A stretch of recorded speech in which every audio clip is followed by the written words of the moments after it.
Thank you very much. The first poem is called By the Round Pond. You watch yourself. You watch the watcher too, a ghostly figure on the garden wall.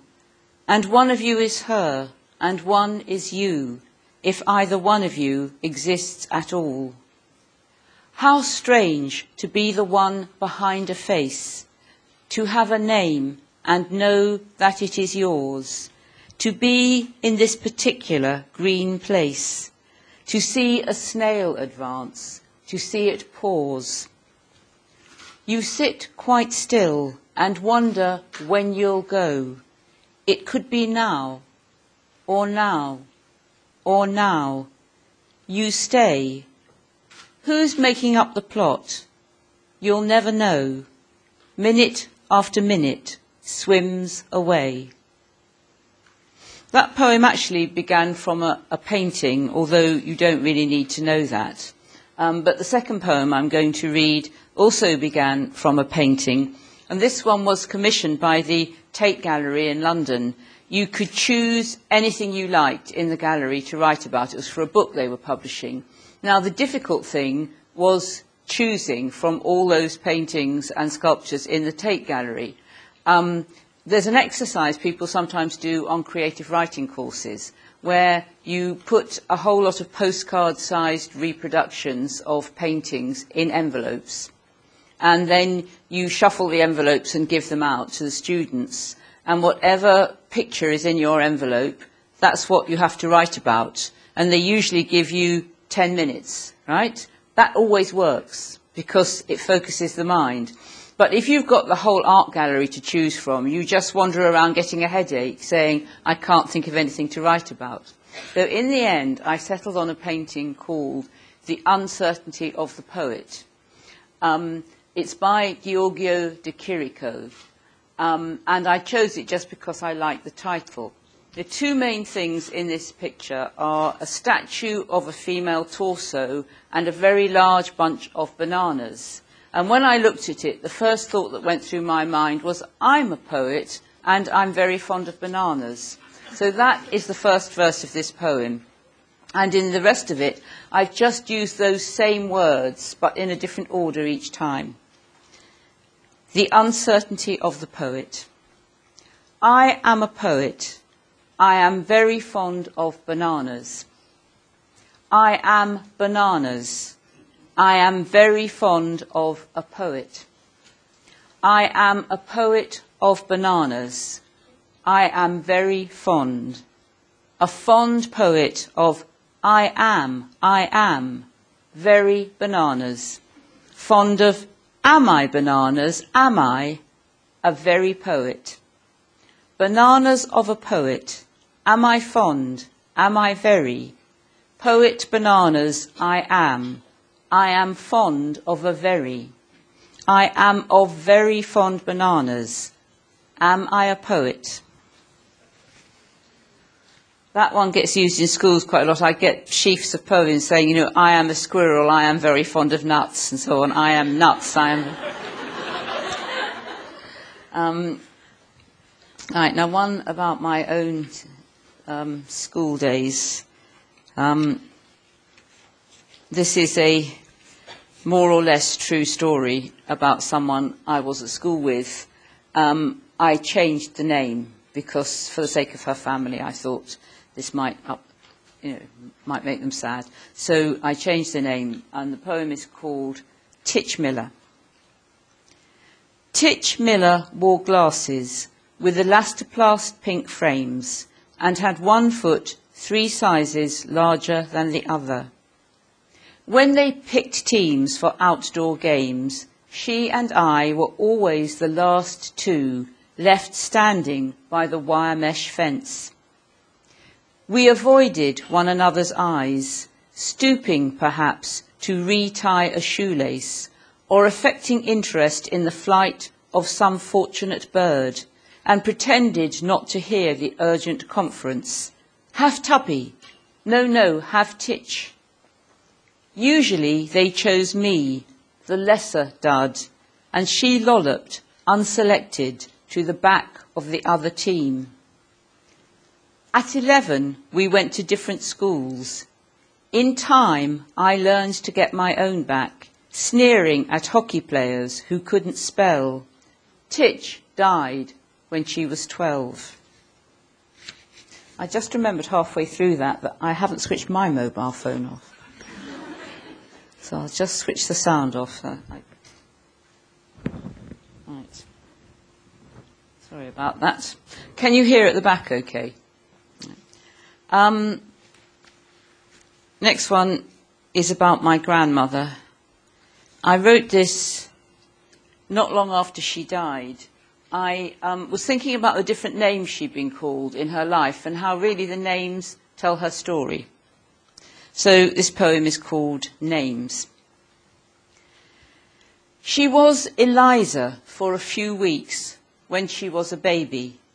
Eliza Lily. Soon it changed to Lil. Later she was Miss Stewart in the baker's shop. And then my love, my darling, mother. Widowed at 30, she went back to work as Mrs. Hand. Her daughter grew up, married and gave birth. Now she was Nana. Everybody calls me Nana, she would say to visitors, and so they did, friends, tradesmen, the doctor. In the geriatric ward, they used the patients' Christian names. Lil, we said, or Nana, but it wasn't in her file, and for those last bewildered weeks, she was Eliza once again.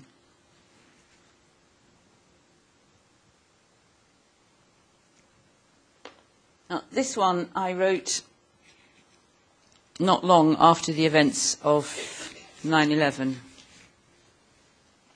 And it's called Spared, and it has, as an epigraph, that's a quotation at the top of the poem, 2 lines from the work of Emily Dickinson, that love is all there is all we know of love. It wasn't you, it wasn't me, up there, 2,000 feet above a New York street.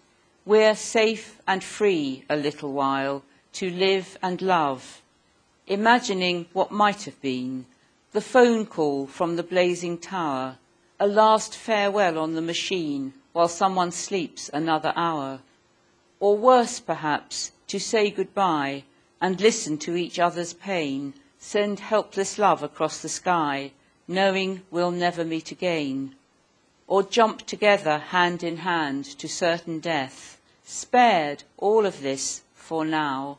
How well I understand that love is all there is.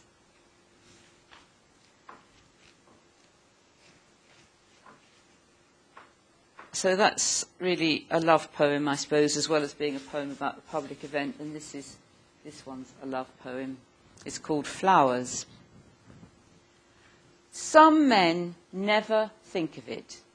You did. You'd come along and say you'd nearly brought me flowers, but something had gone wrong. The shop was closed, or you had doubts, the sort that minds like ours dream up incessantly. You thought I might not want your flowers. It made me smile and hug you then. Now I can only smile. But look, the flowers you nearly brought have lasted all this while. Now, 2 Valentine's poems. Do you have Valentine's Day here? Yeah. You have Valentine's Day, right, okay. Well, these are 2 Valentine poems, one that I wrote more than 20 years ago, and then I'm going to read another one that I wrote much more recently. This is the old one, Valentine. My heart has made its mind up, and I'm afraid it's you. Whatever you've got lined up, my heart has made its mind up. And if you can't be signed up this year, next year will do. My heart has made its mind up, and I'm afraid it's you. Well, actually, my heart changed its mind not long after that. Then a couple of years ago, I was asked by a newspaper to write a Valentine poem, and I thought, I really don't know if I can manage another one. Thing is, I've now been with the same man for 17 years. And the fact is, I'm sorry to tell this to lovely young people, that when you've been with the same person for a long time, Valentine's Day can become a bit of a burden, you know? And so I thought, oh, well, anyway, I managed to write this, which is called Another Valentine. Today we are obliged to be romantic and think of yet another Valentine. We know the rules and we are both pedantic. Today's the day we have to be romantic. Our love is old and sure, not new and frantic. You know I'm yours and I know you are mine. And saying that has made me feel romantic, my dearest love, my darling Valentine. Two very short love poems. These are both about poets. The first one's called Favourite. When they ask me, who's your favourite poet, I'd better not mention you, though you certainly are my favourite poet, and I like your poems too. And this one, I don't know how many of you will have heard of the English poet A.E. Housman, but anyway, this is about him. It's called Another Unfortunate Choice. I think I am in love with A.E. Housman, which puts me in a worse than usual fix. No woman ever stood a chance with Housman, and he's been dead since 1936. And here's one about love gone wrong. Actually, two about love gone wrong. First one is called Loss. The day he moved out was terrible. That evening, she went through hell. His absence wasn't a problem, but the corkscrew had gone as well. And here's another one called Two Cures for Love. So if anyone here is in need of a cure for love, maybe this will work. Two cures for love. One, don't see him, don't phone or write a letter. Two, the easy way, get to know him better. A friend of mine who's a psychotherapist says he likes that very much. And I said, actually, it doesn't work for everybody. And he said, if it doesn't work for somebody, that person needs help, is what he said. Right, two poems that go together under the title Differences of Opinion. And the first one is called He Tells Her. He tells her that the earth is flat. He knows the facts, and that is that. In altercations fierce and long, she tries her best to prove him wrong. But he has learned to argue well. He calls her arguments unsound, and often asks her not to yell. She cannot win. He stands his ground. The planet goes on being round.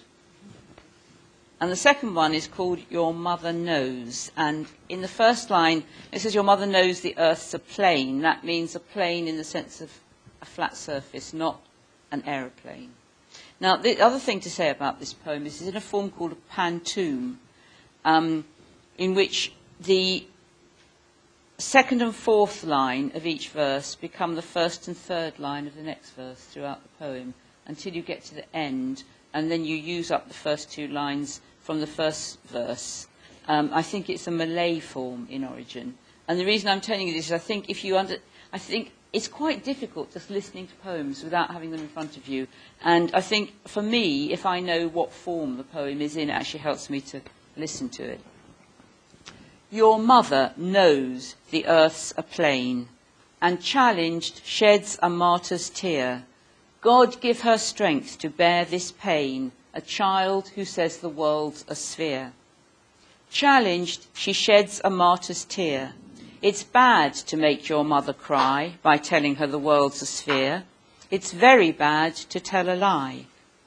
It's bad to make your mother cry. It's bad to think your mother odd. It's very bad to tell a lie.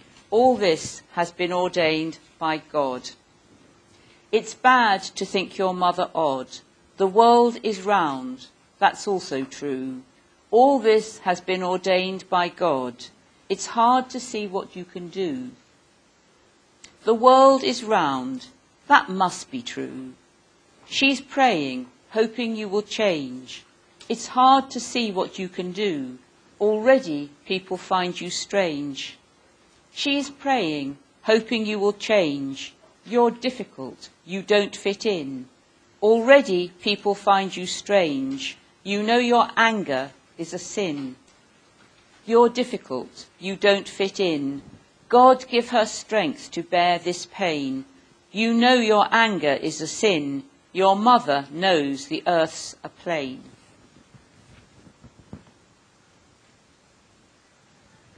Now, you will have noticed that quite a lot of my poems rhyme. It's not that I believe poetry has to rhyme. It's just that mine often come out that way. And sometimes I think I should try harder to get away from rhyme. And in fact, in my most recent book, there's quite a lot that doesn't rhyme. But this is a little poem I wrote about trying to write a poem that doesn't rhyme. And it's called An Attempt at Unrhymed Verse. People tell you all the time, poems do not have to rhyme. It's often better if they don't, and I'm determined this one won't. Oh dear. Never mind, I'll start again. Busy, busy with my pencil. I can do it if I try. Easy peasy pudding and gherkins. Writing verse is so much fun. Cheering as the summer weather. Makes you feel alert and bright, especially when you get it more or less the way you want it. Now, a form that doesn't rhyme, of course, is the haiku. And you probably all know haiku is a Japanese form. It can only have 17 syllables. But it can also have a title. And the title can be as long as you like, which is often very helpful. So this haiku is called Looking Out of the Back Bedroom Window Without My Glasses. What's that amazing new lemon yellow flower? Oh yes, a football.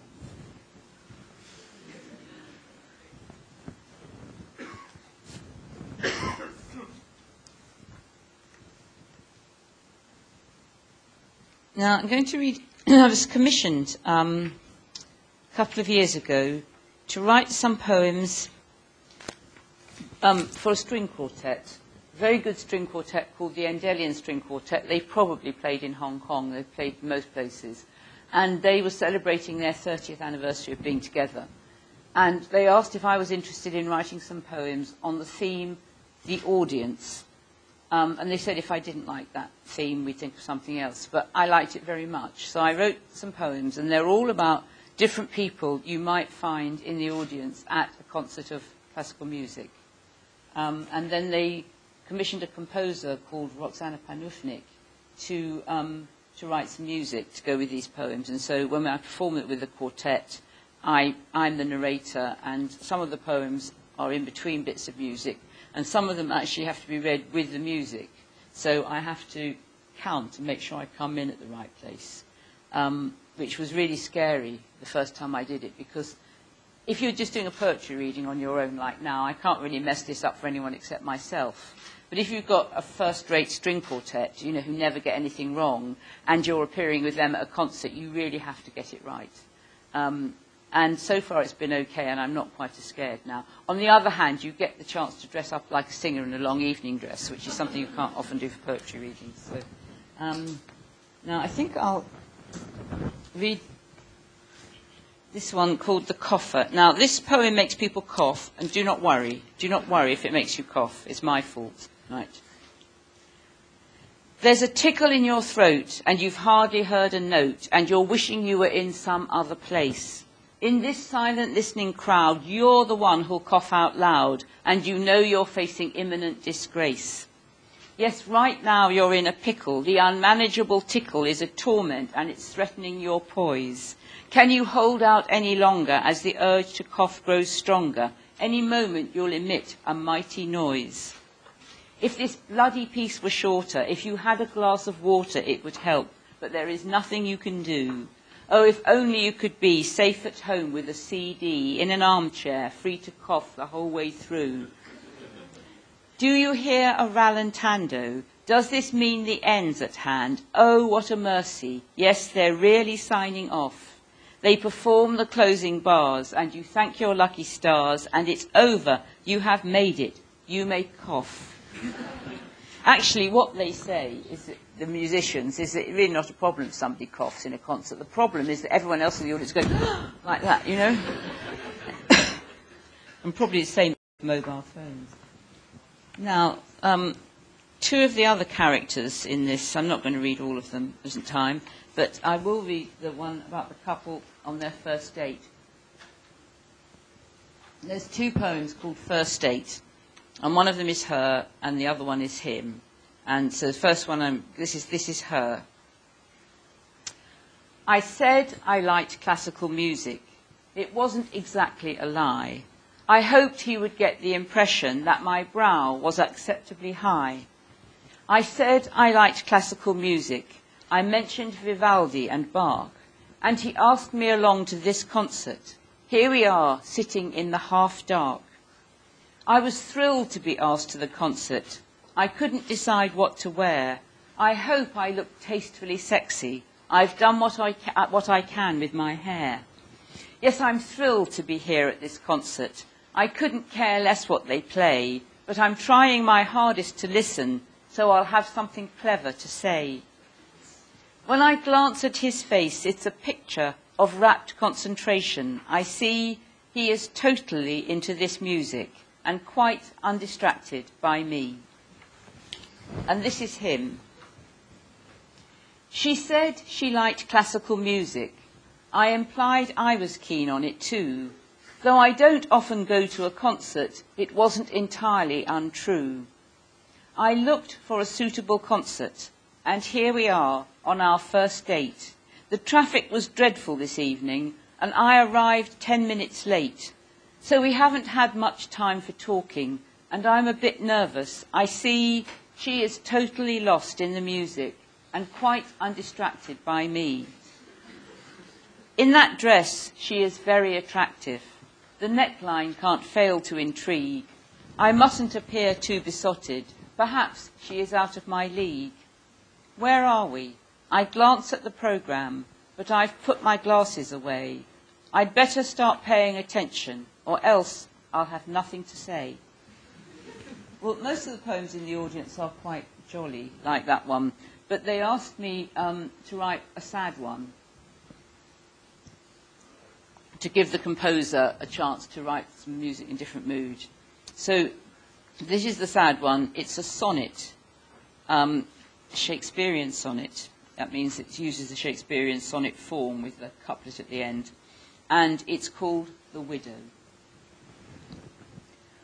I like this piece. I think you'd like it too. We didn't very often disagree, back in the days when I sat here with you and knew that you were coming home with me. This is the future. It arrived so fast. When we were young, it seemed so far away. Our years together vanished like a day at nightfall, sealed forever in the past.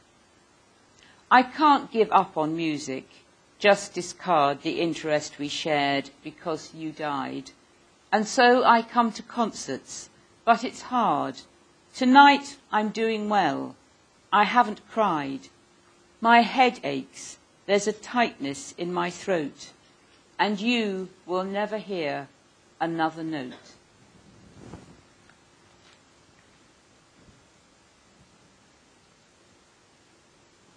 This is where I have to stick in some extra ones because the list I made of about 22 poems only lasts 25 minutes. Don't worry, I'll go. Right. Anyway, this is a little poem. This is a little poem in a form called a triolet. And it's a good one to try if you're interested in trying traditional forms. Triolet is a good one to try because it only has 8 lines and it has 2 refrain lines. So once you've got your 2 refrain lines, there's not a lot more to do. And I often got students on courses to try this for that reason, but it gets me going, and then I write far too many of them. I mean, those Valentine poems I read you, those were also triolets. And here's another one. It's called Seeing You. Seeing you will make me sad. I want to do it anyway. We can't relive the times we had. Seeing you will make me sad. Perhaps it's wrong, perhaps it's mad, but we will both be dead one day. Seeing you will make me sad. I have to do it anyway. And this is another sonnet. This is about a love affair I had in a foreign country a long time ago. It was actually thanks to the British Council that sent me to Macedonia. And the poem is called Macedonia, 1987. A little crowd had gathered in the square. We read our poems, and they were polite. Then there was dinner in the open air outside the castle, a warm summer night. The local bigwigs lit up their cigars and asked us for a song, and straight away you stood. I see you underneath the stars. I hear your voice. I hear it to this day. I too can sing, but I am English, so although I wanted to, I didn't dare. And still, though that was 20 years ago, a male voice singing German takes me there. Bach and Schubert won't let me forget that evening, 5 days after we first met. Now, I was asking, I'm going to read you a poem about Christmas, and I gather you do celebrate Christmas here, but it isn't quite the big thing that it is in England, because I think your main celebration is Chinese New Year, right? And Chinese New Year is when you sort of have to be with your family and everything. And Christmas, I think, is slightly different here, but, I mean, Christmas in the UK is the big celebration. In America, I think, you know, Thanksgiving is perhaps more important for families, but in England, the thing is Christmas, and it's supposed to be a time of great happiness, right? And so it's anybody who has something sad in their life, this is a really horrible time. And this is what this poem is about. It's called A Christmas Song. Why is the baby crying on this his special day, when we have brought him lovely gifts and laid them on the hay? He's crying for the people who greet this day with dread, because somebody dear to them is far away or dead. For all the men and women whose love affairs went wrong, who try their best at merriment when Christmas comes along. For separated parents whose turn it is to grieve while children hang their stockings up elsewhere on Christmas Eve. For everyone whose burden, carried through the year, is heavier at Christmas time, the season of good cheer. That's why the baby's crying there in the cattle stall. He's crying for those people. He's crying for them all. Right, well, that was the last one I planned to read, so I think I'll see if there's any questions, and if there aren't enough questions, I'll read a couple more at the end. All right? So, if anyone has a question, perhaps you'd put your hand up. Are there any questions from the floor?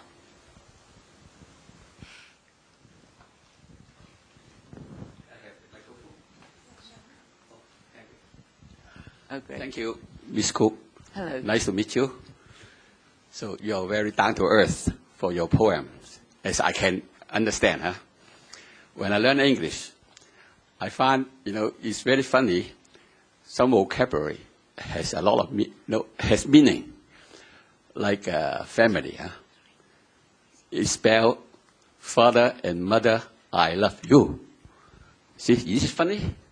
Is it how the family composed this vocabulary? Is it true? And then another word, news. It composed of N-E-W-S. So that is north,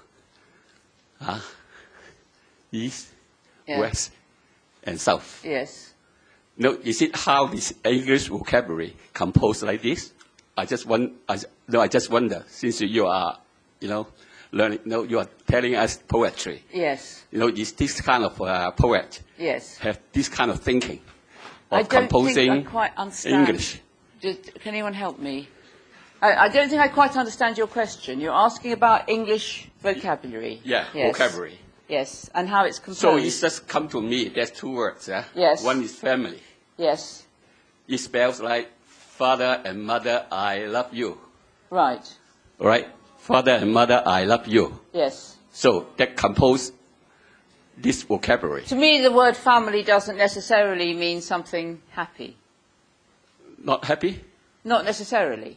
But it so happens is father and mother, I love you. See? Aha. Well, some people don't get on so well with their father and their mother, right? But how come it composed, like, and then make a word like family, see? Yeah. It originates from father and mother, I love you, see? I see. See? So another vocabulary, another word, news. Yeah. So it's news. From everywhere. Oh yes, news comes from yes. That's north, what we east, call west, an anagram, north, yes. because news is made of those letters north, south, east, and west. I see that. Right, yes. right. I think that's just a coincidence. Oh, coincidence. Yeah, I see. I think so. Because Thank you it's always in my mind. So happen that I Yeah. can have a chance of. I think it's a coincidence that news, and I don't know if I'd ever thought of that. Actually, it's very interesting. People who do crossword puzzles would certainly know that. I think that the words. My partner, who does the Times crossword every day, would have known that news is an anagram of north, south, east, and west. Thank you. Thank you. So, hello. Hello. It's a pleasure listening to your seminar. I would like to ask, do you think rhyming in poems actually creates a sense of beauty in the poem itself? It can do. It can do. It can provide all sorts of functions. I think rhyme is in itself enjoyable. So one of the things that can help to make a poem enjoyable and memorable is rhyme. And one thing that poems are supposed to be memorable, and rhyme certainly helps you to remember them. But it's not always beautiful. Sometimes there are in the world some very bad, sometimes people write very bad rhyming poems, and they are not beautiful. So it depends how you do it. And I would say a rhyming poem can be beautiful, but a poem that doesn't rhyme can also be beautiful. Rhyme, it's kind of, when I first began to publish my poems, it wasn't fashionable to use rhyme at all. And so some people they think it's very old-fashioned, They think it's old-fashioned to write the way I write. But, I read a book. My sort of favourite artist in the history of the world is Johann Sebastian Bach, the composer. And I read a book once, and I hadn't realised this, that in Bach's time, everyone gave him a hard time for being too traditional and just using the old forms and not moving on. So I thought, okay, that's fine. If they said it about Johann Sebastian Bach, they can say it about me and I won't worry. Okay, would there be an... I'm sorry. There's a young lady down here.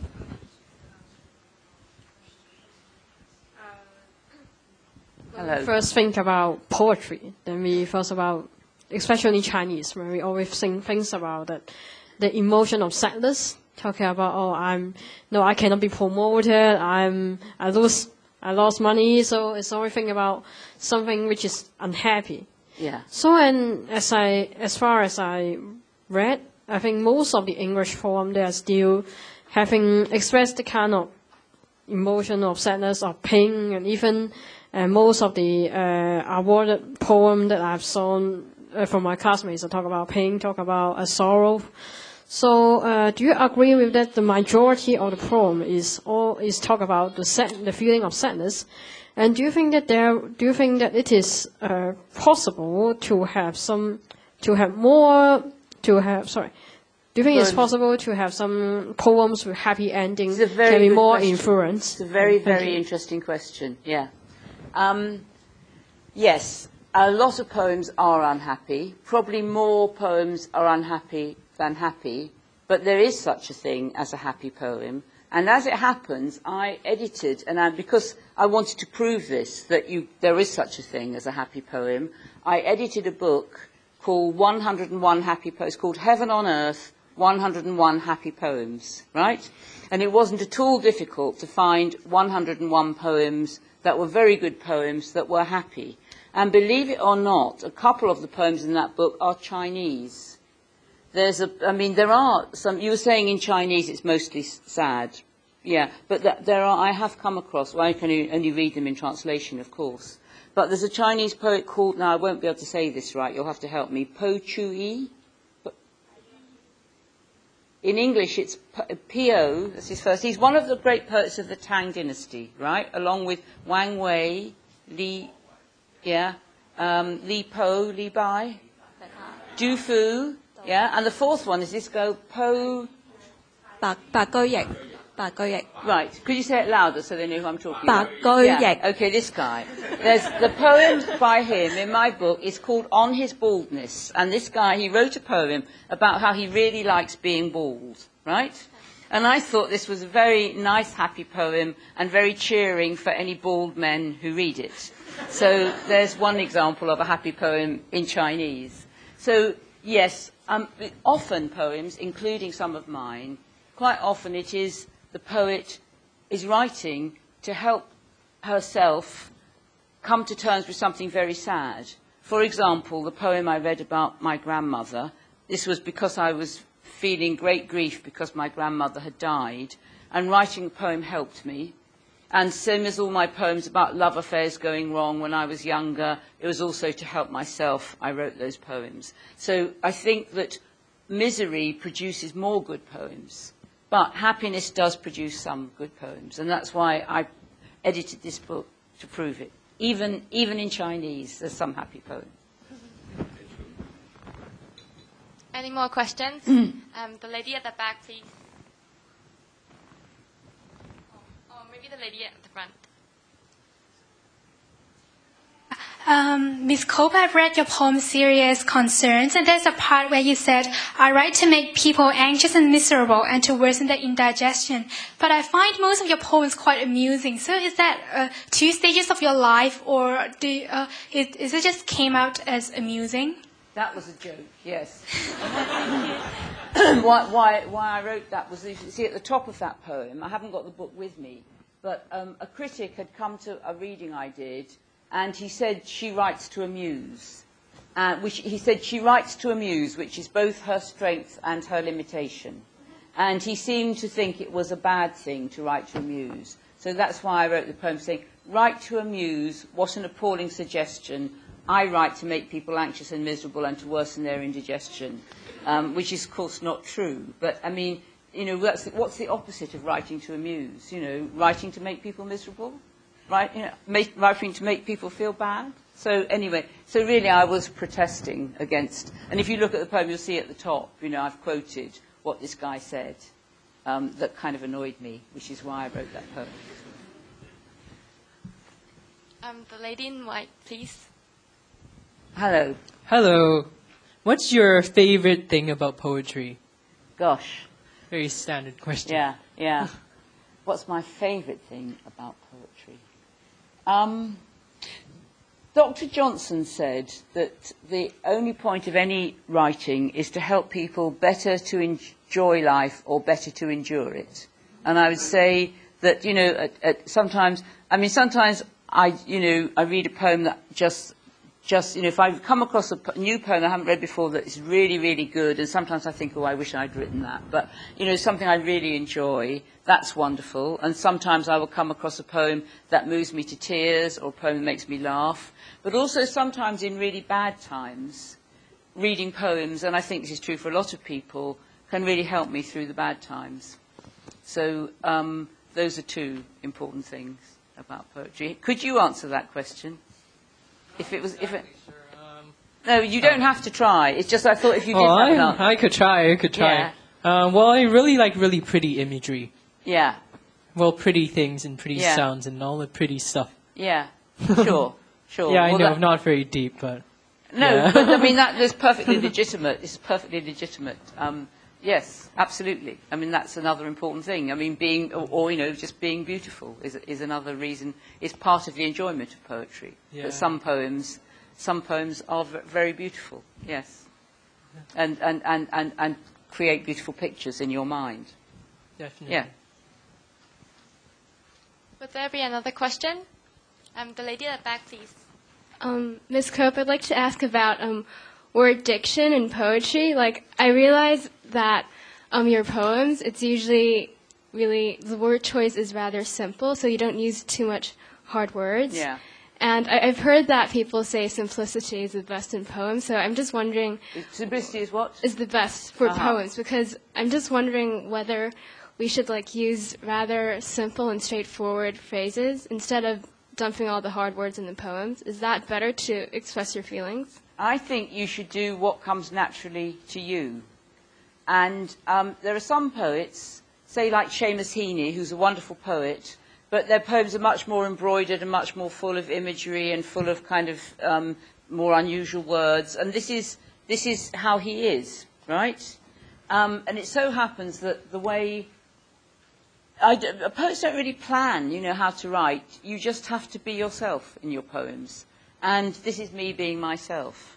And I think one thing that has influenced my writing is that I spent many years of my life teaching very small children. And when you're teaching very small children, you have to use simple language. And, you know, you have to make yourself understood. So it became sort of second nature to me to speak and write in a way that was easy to understand. But that doesn't mean it's the only way to write poetry. And, you know, often, I mean, some poets that do use a bigger vocabulary, there's nothing wrong with that. But don't put in unusual or difficult words just for the sake of it. You know, I mean, I think a good question to ask yourself is, would I actually say this if I was speaking to someone? And by and large, it's quite a good rule to stick to the language you would use when you were speaking to somebody. And there are some people, you know, who do use more flowery language than I do. But I think that the way to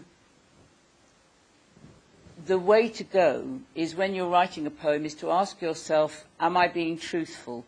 And I think if you aim to be completely accurate and find the right words to tell the truth about whatever it is you're writing about, you'll get it right. I hope that's helpful. Another question, maybe the lady at the back here.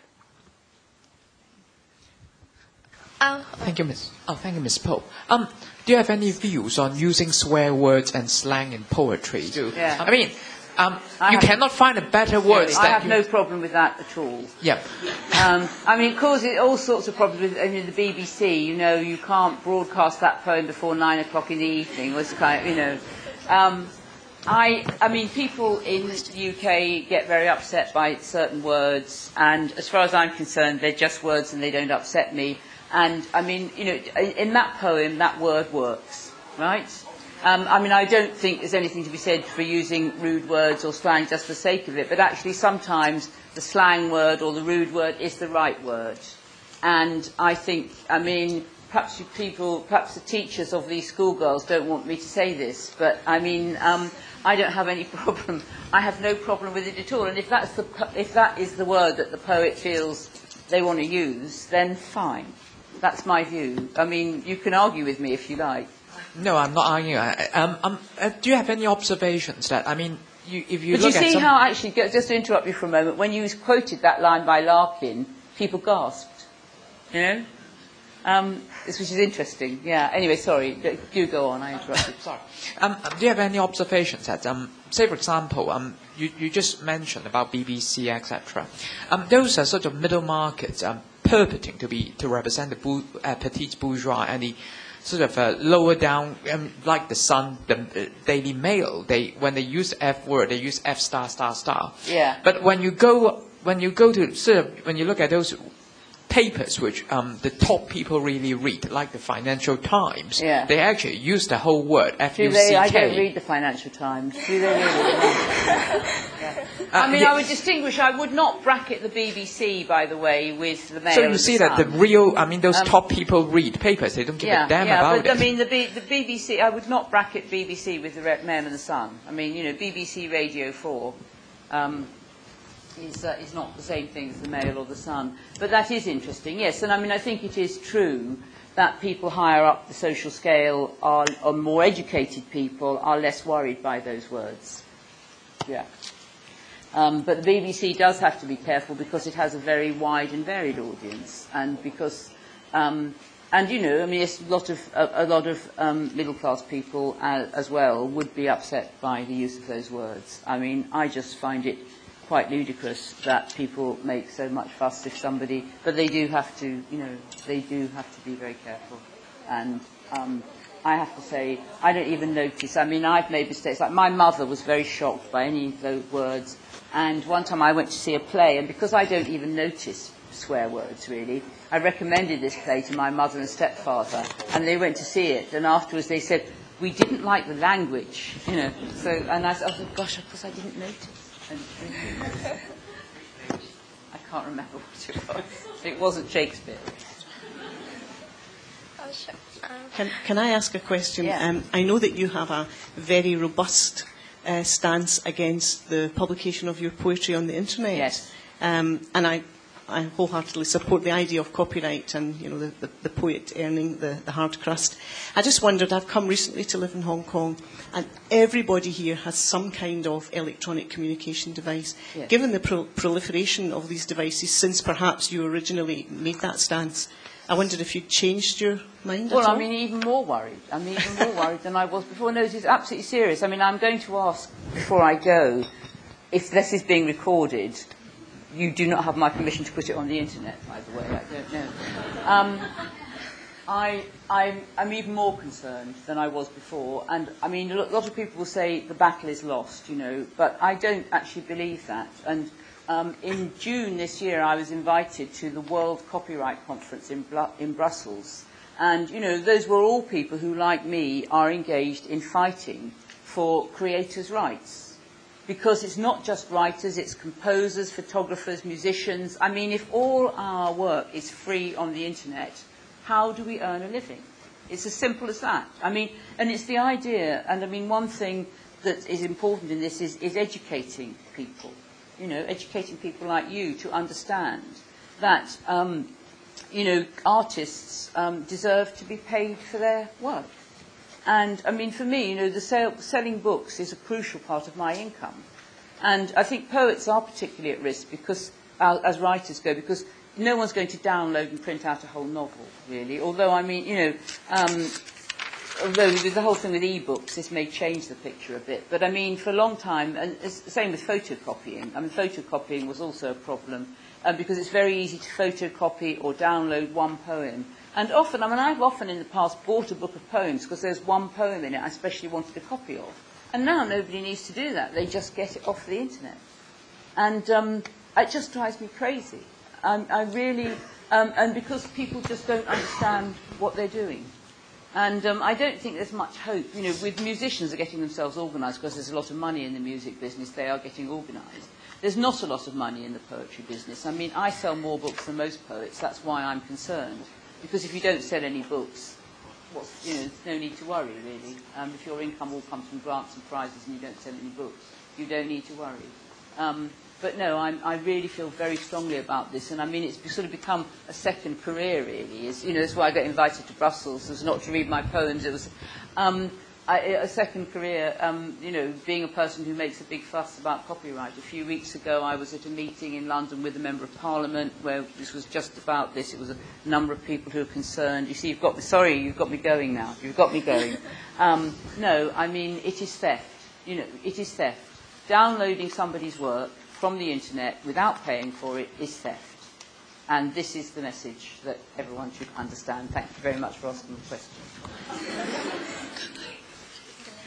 Oh, hi. When you were saying that writing poems Oh, Where are here. you? Oh, there you are. Right. Yeah. When you said that writing poems was helping yourself, I was wondering, like, when you're struggling with something and you have to write a poem about it, that means you have to, like, really focus on it, right? And in a way, you can't really let it go. So is it always that you have to get through that miserable process first? And also, are there some things that are just too much or too precious for you to put into words? Right, two good questions there. Now, the thing about unhappiness is I don't think you can just let it go without working through it, whether you're a poet or not, right? I think if you can focus on it, I mean, I think what I find helpful is working out exactly what it is that I'm upset about. That can be helpful. And also sort of arranging it in a shape and a pattern, in a contained form. It doesn't solve the problem. It doesn't stop you grieving for your dead relative or your lost boyfriend or whatever, but it helps. It helps. And I don't think, I mean, I think whether you write a poem or not with great unhappiness, you do, I mean, certainly with you know, bereavement, you certainly have to work through it. You know, you just have to go through the grief. And I think that I find that, and I know I'm not the only one who finds that writing poems can help, and also reading poems can help with that. And what was the second part of your question? I've forgotten. That was the senior moment. Oh, if you've forgotten as well, I won't feel so bad. It was whether or not you had anything that was too much to put into words. Yeah. I don't think so, no. But there might be some things I don't want to publish. That's two different. There's another thing you have to understand about poetry is writing a poem and showing it to the rest of the world are two different things. So I can write a poem and promise myself I'm not going to show anybody. Then I might change my mind, you know. But I mean, I have written poems that hardly anybody has seen, and certainly haven't been published for one reason or another. So no, I don't think there's anything that would be too precious or important to write about. In fact, I think the more precious or important something is, the more I would want to be able to write about it. But I might not want to make it public straight away or at all. So, you know, I might just leave it for someone to read about when I'm dead. Okay, the last question from the floor. Maybe this girl over here.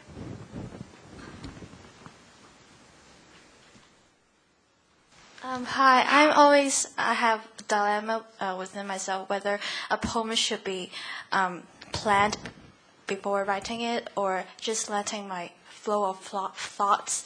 And I'd like to ask you, how do you begin writing a poem? Do you plan or just follow your thoughts? Thank you. There's a good question. No, I certainly don't plan in advance. I usually start with some words that sound as if they could be a line of a poem, right? And I write them down and see where it goes. But then, it's not my first draft. I mean, my first, it might not even be a poem. It might just be some thoughts, just some thoughts and ideas. Notes, it might just be notes. Or I might even occasionally work out in prose just what it is I want to say in the poem. But it will go through lots of drafts. So I don't plan it in advance. I kind of plan it as I'm working on it. You know, it sort of develops as I'm working on it. So I don't know to begin with what shape it's going to have or how it's going to end.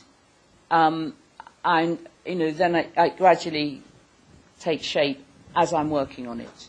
But I don't start off with a plan. Sometimes I think if I've got a commissioned poem, I sometimes think, well, I'll try a sonnet and see where I get to. Yeah, but I might change my mind about that, because I think there's a lot of trial and error in writing a poem. You might start off in one form and then decide it's going to be in a different form, or you might decide to drop the line you first thought of, and you don't really know. You don't really know where you're going to get to with a poem until you start writing it. And so it's quite an exciting journey just to see where you get. But I tell you another hint I would give you is that I always write in notebooks, because if you write on bits of paper, different drafts, you get muddled. And, what's great about writing poems, unlike painting pictures, if you paint a picture, if you've got a picture and then you change it, you can't really go back to what you had before. But with poems, you can. You write one draft, you write a second draft, you can look at them and decide which one you like better, and you can go back to the earlier one. So I always write in notebooks so the pages are all together, and I can go back and look at my earlier drafts and decide which version works best. Thank you for your question. Thank you, Ms. Cope. So if there are no more questions, this is the end of the reading. Would you please kindly leave your feedback by completing the questionnaire on your seat? Also, for those who are interested in Ms. Cope's work, please line up at the center row to get your book signed. Lastly, if you haven't got Ms. Cope's book, copies of them are available at the counter outside the room. Thank you. Once again, on behalf of the HKTDC, I would like to thank Ms. Cope and all of you for joining us today. Thank you. Thank you very much.